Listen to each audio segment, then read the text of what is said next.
Hello everyone, I am Ifra, hope you are doing well. तो start करते हैं आज का टॉपिक। आज हम पढ़ने वाले हैं टैली ईआरपी में कि टीसीएस जो होता है उसका हमने बताया था कि टीसीएस क्या होता है। अभी क्या देखेंगे कि टीसीएस जो होता है उसका प्रैक्टिकल कैसे किया जाता है। तो एक बार थोड़ा सा रिवाइज कर लेते हैं टीसीएस क्या होता है। ठीक है, तो इसके लिए मैं आपको बता देती हूँ। टीसीएस इज द टैक्स, एक टैक्स होता है जो कि कलेक्ट किया जाता है सेलर के थ्रू। सेलर इसको कलेक्ट करता है किससे? किसी बायर से, परचेजर जो परचेज करता है उनसे, और जब सेल होती है, ठीक है। और उसको जो है ये जो टैक्स कलेक्ट करता है कहाँ पर देगा सेलर?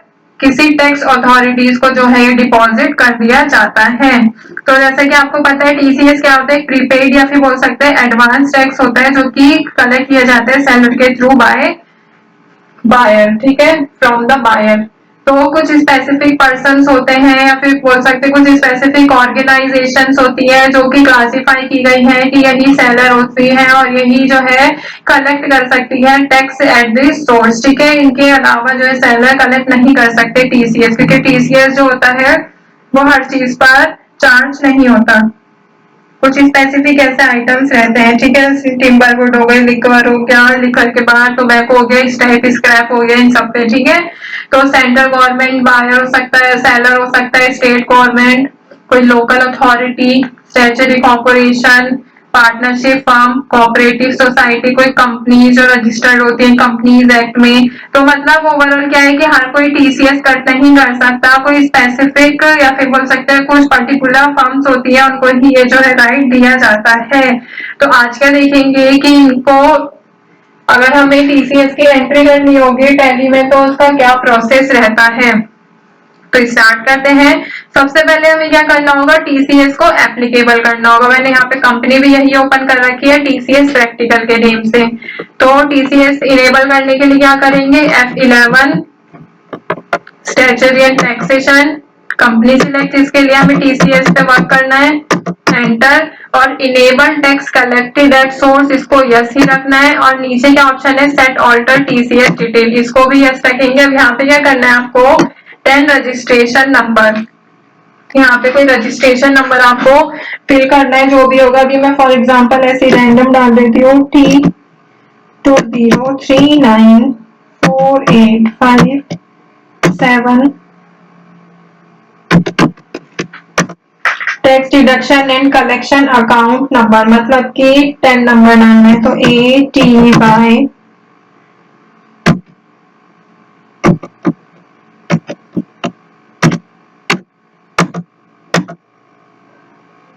यहाँ पे ब्रांच कहाँ लिखनी है, जैसे मैं लिख देती हूँ न्यू दिल्ली ऐसे, ठीक है। फिर इसको क्या करना है? यहाँ से हम एक्सेप्ट कर देंगे, ठीक है। तो यहाँ से क्या है? टीसीएस एक्टिवेट हो गया। जैसे टीडीएस का वैसे इसका अलग से इसलिए मैंने नहीं बताया, छोटा सिंपल सा वो है, ऑप्शन मिल जाएगा। अब क्या करना है इसके लिए आपको? टीसीएस एप्लीकेबल तो कर लिया, अब इसके लिए अकाउंट्स इन्फो में जाएंगे, statutory info, TCS nature of good जो है यहाँ पे वो क्रिएट करेंगे। जैसे हम फॉर एग्जांपल आईएमएफएल कर लेते हैं, एक टाइप का लिकर होता है। Section is 197 for this with pen, कि अगर पेन होगा पैन कार्ड इसके पास तो टीसीएस कितना कलेक्ट होना चाहिए। तो यहाँ पे 1, अदरवाइज 10 एंड एक्सेप्ट, ठीक है। तो सबसे पहले हमने क्या किया? नेचर ऑफ पेमेंट जो है, नेचर ऑफ गुड जो है यहाँ पे क्रिएट कर लिया। क्या करेंगे? कुछ लेजर्स क्रिएट करेंगे एक एक करके। तो सबसे पहले लेजर हम बना लेते हैं सेल्स का। किसमें रखेंगे? सेल्स अकाउंट में। इसको टीसीएस एप्लीकेबल करना है। तो जीएसटी का आ रहा है, एक सेकेंड पहले ना जीएसटी को डिसेबल कर लेते हैं, नहीं तो बार बार आता रहेगा।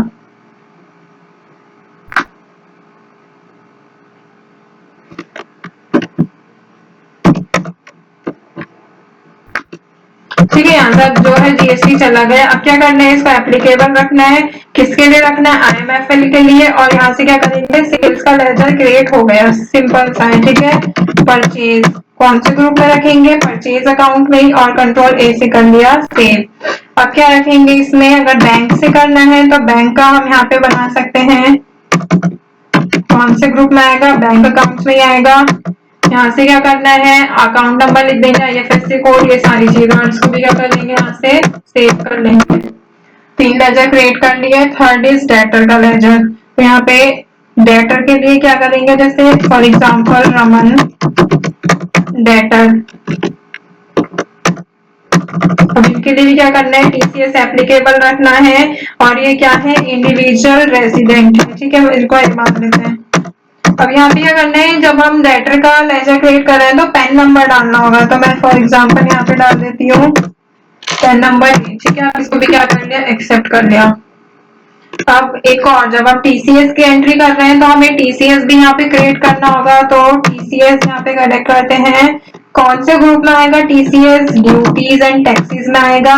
अब यहाँ पे पूछा जा रहा है टाइप ऑफ ड्यूटी या फिर टैक्स क्या होना चाहिए, तो टीसीएस पर एंटर करेंगे, यहाँ पे नेचर ऑफ गुड क्या होना चाहिए, आईएमएफएल है, बाकी कुछ चीजें अभी हम नहीं देखते यहाँ पे, ऐसे ही इसको एक्सेप्ट कर लिया। तो हमने यहाँ पे टोटल 5 तरह के जो है लेजर्स क्रिएट करे हैं, sales ledger, purchase ledger, bank ledger, TCS और डेटर का लेजर। चाहे तो आप क्रेडिटर भी लिख सकते हैं यहाँ पे, मोहन क्रेडिटर।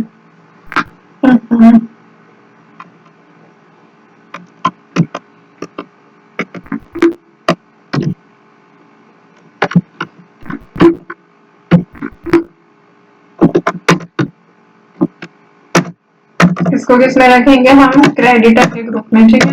और इसके लिए भी टीसीएस एप्लीकेबल, इसको हम एक कंपनी मान लेते हैं, ठीक है।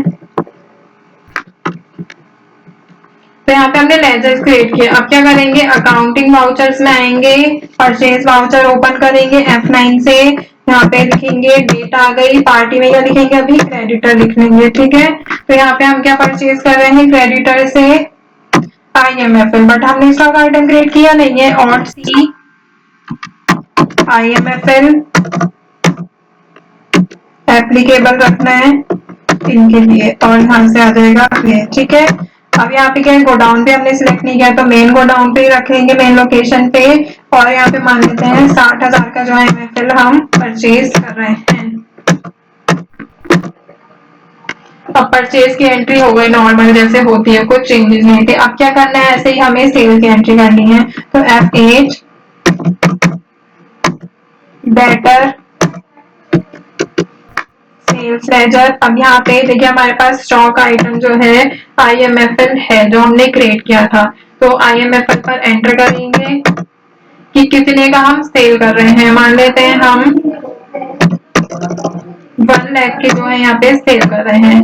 और यहाँ पे जो टीसीएस लगेगा, अब यहाँ पे टीसीएस एंटर करेंगे, तो यहाँ पे 1 लाख का 1% क्या होगा, 1000 आ गया है। तो यहाँ पे अगर पैन नंबर नहीं होता इनके पास, ठीक है, तो कैसी एंट्री होती है, यहाँ पे अभी मैं दिखा देती हूँ, कंट्रोल ए, पैन नंबर हमने हटा दिया, ठीक है।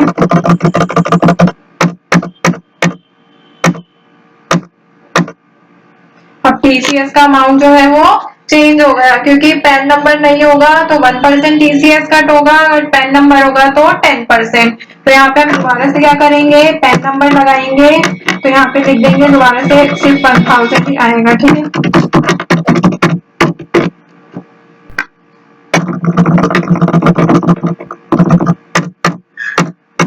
देखिए दोबारा से 1000 हो गया।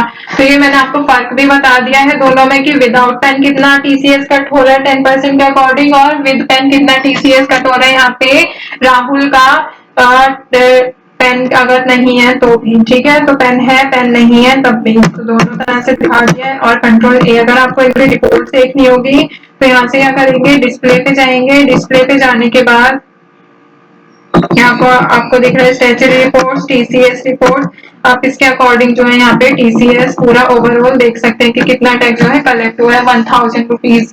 तो आई होप आपको जो है यहाँ पे टीसीएस और टीडीएस दोनों ही तरह के जो है ये टैक्स समझ आए होंगे, कि कब कौन सा टैक्स जो है क्यों कलेक्ट किया जाता है, कौन सा टैक्स क्यों डिडक्ट किया जाता है, किसके थ्रू डिडक्ट किया जाता है, किसके थ्रू कलेक्ट किया जाता है। और ये जो है दोनों टैक्स जो है, चाहे वो टीडीएस हो या फिर टीसीएस हो, ये डिपॉजिट किसको किया जाता है। तो आई होप आपको समझ आ गया होगा कैसे एक्टिवेट करते हैं ये सारी चीजें। तो टीसीएस और टीडीएस जो है ओवरऑल पूरी तरह से कंप्लीट हो गए हैं। नेक्स्ट सेशन में हम कुछ अकाउंटिंग टर्म्स देखेंगे, तो टॉपिक को एंड करते हैं। Stay tuned and thank you.